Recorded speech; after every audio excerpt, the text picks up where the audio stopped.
Help me hit 4,000 subscribers. Support the video with a like and leave your thoughts in the comments. I read everyone. Thank you. I never imagined a simple Friday night would turn into one of the darkest nights of my life. My name is Jasper, and I thought I knew my girlfriend Luna inside out.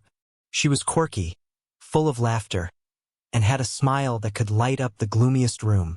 We'd been together for 2 years, and despite the usual ups and downs, I trusted her completely, or so I thought. That evening, I had promised Luna I'd pick her up from a friend's party. She had been texting me sporadically, sending playful messages about dancing too much, about her friends teasing her, and even about some mysterious gift someone had given her. At first, I chuckled. That was Luna. Bubbly, dramatic, harmless. But as the night stretched on and the hours ticked by, a knot began forming in my stomach. Something about her tone felt off in her last message. Don't worry, Jasper. I'll be fine. Maybe even better than fine. I arrived at the address she'd sent me. A sprawling house on the outskirts of town with colorful lights spilling from the windows. The music thumped through the walls, vibrating the ground under my shoes. I parked and stepped out, calling her name softly, expecting her to come running with that familiar grin. The porch was empty. The door creaked open as if welcoming me in. I hesitated. The living room was packed with people I didn't recognize. Laughter, chatter, and clinking glasses filled the air. And then I saw her, Luna. She was sitting in the corner, but it wasn't her usual cheerful self. Her head was bowed slightly, shoulders tense, and she wasn't holding a drink or laughing. She was staring at someone. I squinted, trying to see who. My heart skipped a beat when I realized it wasn't just one person. There were 3, maybe 4, all leaning in close to her, whispering, laughing quietly among themselves. I took a step forward, thinking maybe I had the wrong impression. Maybe she was just having a private conversation. But then one of them handed her a small box. Her fingers trembled as she opened it. I froze. Inside was a necklace. Not expensive, but delicate, and engraved with a name that wasn't mine. The sight made my stomach drop. I wanted to yell, to storm over and demand an explanation, but my legs refused to move. I felt frozen, trapped between disbelief and the cold realization of what I was witnessing. Luna looked up at them, and in that moment her eyes met mine. Not with recognition, not with guilt, but with something chilling. A fleeting smirk. I blinked.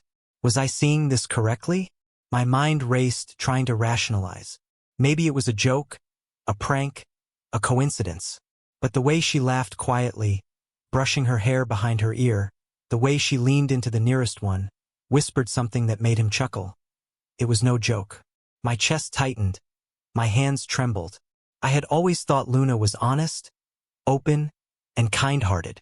She had confided in me about everything. Her dreams, her fears, her childhood. But now, the walls I thought we had built together felt like fragile glass shattering in front of me. The thought of betrayal clawed at me, and for the first time, I questioned everything I thought I knew about her. I forced myself to take a step closer, my voice shaking.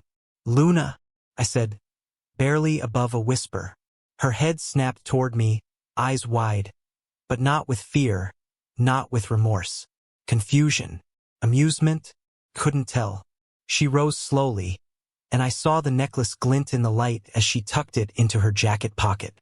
"You came," she said softly, almost too casually. "Yes," I replied, my voice trembling.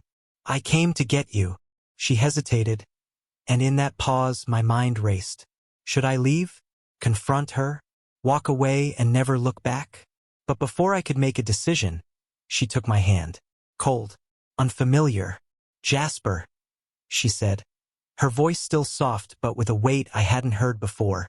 I didn't expect you so soon." Her words hit me like a punch. The "I didn't expect you" wasn't casual small talk. It carried an unspoken truth. And then she smiled that smile, the one I had always loved, but now it felt like a blade wrapped in silk.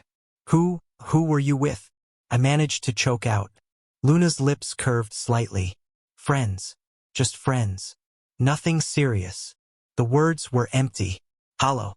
I could see it in her eyes, the subtle avoidance, the way she glanced at the side of the room where they were standing, laughing quietly among themselves. That was the moment reality crashed down on me. She wasn't lying. She was just choosing what version of the truth to show me.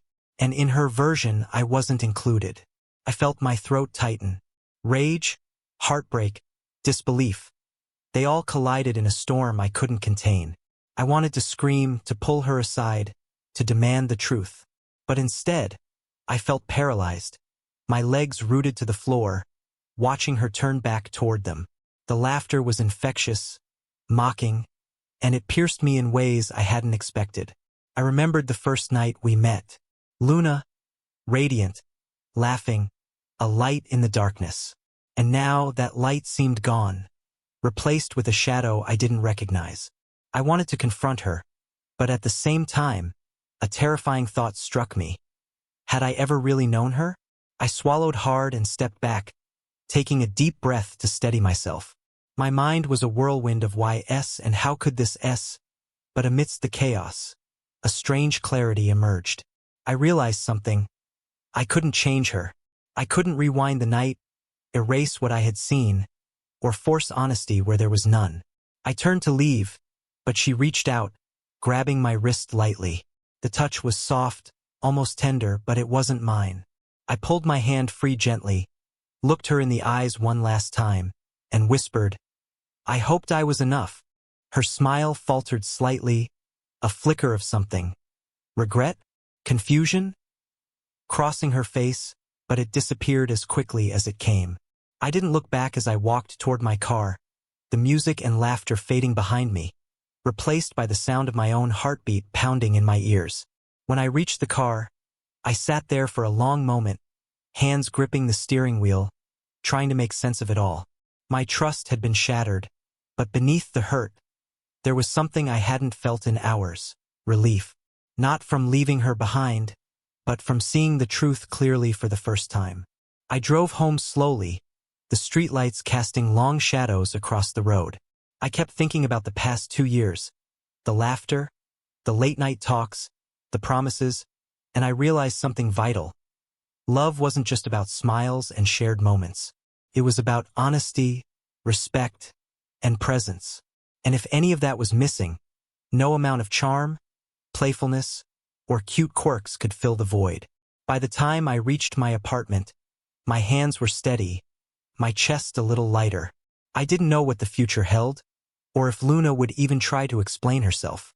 But for the first time that night, I felt something I hadn't felt in a long time. Freedom. Not the freedom of revenge, not the freedom of anger, but the freedom to see clearly, to choose myself, and to know that some doors, once closed, are meant to stay closed. I got out of the car, walked up the steps, and as I reached my door, I whispered to the empty street behind me, "Goodbye, Luna." And for the first time, the word didn't sting. It was heavy, yes, but it was real. And in reality, there is no greater thrill, no deeper shock, than finally waking up from an illusion you once called love.